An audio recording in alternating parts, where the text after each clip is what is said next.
വളരെ സർപ്രൈസ് ആയിട്ടുള്ള ഒരു വിവാഹ വാർത്തയാണ് ഇപ്പോൾ പുറത്തു വന്നിരിക്കുന്നത്. നടി ലെന വീണ്ടും വിവാഹിതയായിരിക്കുകയാണ്. കഴിഞ്ഞ ജനുവരിയിലാണ് നടി ലെന വിവാഹിതയായത്.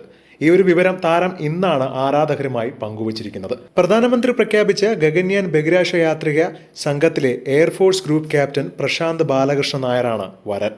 ഈ വർഷം ജനുവരി 17-നാണ് താനും പ്രശാന്ത് ബാലകൃഷ്ണനും വിവാഹിതരായി എന്ന് ലെന തന്റെ സോഷ്യൽ മീഡിയയിൽ പങ്കുവച്ചിരിക്കുകയാണ്. പ്രധാനമന്ത്രി ബഹിരാകാശ യാത്രികരെ പ്രഖ്യാപിച്ചതിനു ശേഷം ഈ വിവരം പുറത്തറിയിക്കാൻ വേണ്ടിയുള്ള കാത്തിരിപ്പിലായിരുന്നു താൻ. രാജ്യത്തിന്റെ അഭിമാന ബഹിരാകാശ പദ്ധതിയായ ഗഗൻയാനു വേണ്ടിയുള്ള ബഹിരാകാശ സഞ്ചാരികളുടെ പേര് ചൊവ്വാഴ്ചയാണ് പ്രധാനമന്ത്രി നരേന്ദ്രമോദി പ്രഖ്യാപിച്ചത്.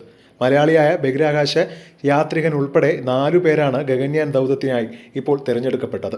മലയാളിയായ ഗ്രൂപ്പ് ക്യാപ്റ്റൻ പ്രശാന്ത് ബാലകൃഷ്ണൻ നായർ, അങ്ങനെ 3 പേരും ഉൾപ്പെടെയാണ് ഈ ഒരു ദൗത്യത്തിൽ ഏർപ്പെടുത്തിയിരിക്കുന്നത്. ഈ ഒരു വിവരം പങ്കുവച്ചുകൊണ്ടാണ് ലെന തന്റെ വരനെയും ഇപ്പോൾ ആരാധകർക്ക് മുന്നിൽ പരിചയപ്പെടുത്തിയിരിക്കുന്നത്. ഒരുപാട് പേർ സർപ്രൈസ് ആയിരിക്കുന്നുവെന്നും ഇത് നേരത്തെ ഒന്നും അറിയിച്ചില്ലല്ലോ എന്നും എന്തിന് സിനിമാ താരങ്ങൾ ഉൾപ്പെടെയുള്ളവർ അമ്പരന്നുപോയി എന്നുള്ള കമന്റുകൾ കൊണ്ട് നിറയ്ക്കുകയാണ്. താരത്തിന് ആശംസകൾ നേർന്ന് ഒരുപാട് താരങ്ങളാണ്